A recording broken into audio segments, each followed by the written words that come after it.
Sekali lagi mengharumkan nama Johor Darul Ta'zim, Afiq Fazail dicalonkan sebagai pemain terbaik dalam jaringan bantuan gol terbaik AFC Champions League Elite.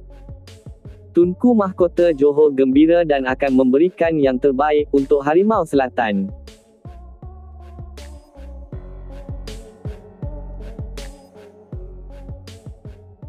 Tetapi sebelum kita meneruskan, jangan lupa untuk like, komen dan subscribe saluran ini supaya anda tidak terlepas maklumat tentang sukan bola sepak setiap harinya.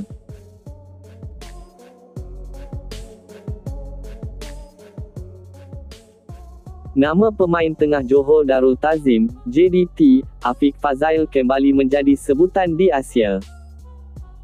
Ini kerana nama pemain tengah Harimau Malaya itu tercalon dalam senarai bantuan gol terbaik Liga Juara-Juara AFC Elite, ACLE, musim 2024-2025.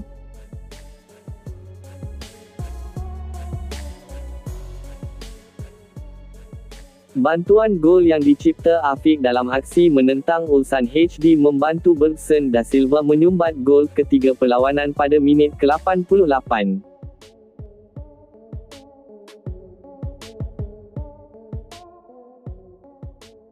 JDT selesa mengalahkan Ulsan 3-0. Lebih menarik, bantuan gol tersebut terhasil selepas beliau masuk sebagai pemain gantian seminit sebelumnya.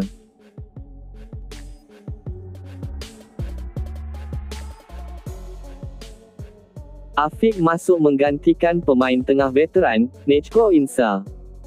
Meskipun begitu, anak jati Pontian, Johor itu dijangka berdepan saingan sengit untuk merebut anugerah bantuan gol terbaik ACLE.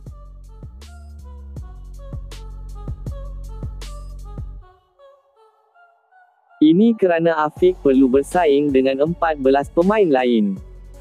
Antara pencabar beliau ialah Subhanat Mu'anter, Roberto Firmino, Riyad Mahrez dan Joao Cancelo.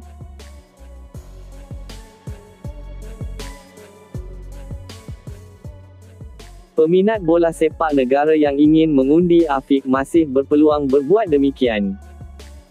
Ini kerana undian akan ditutup pada jam 5 petang, pada 27 Jun 2025.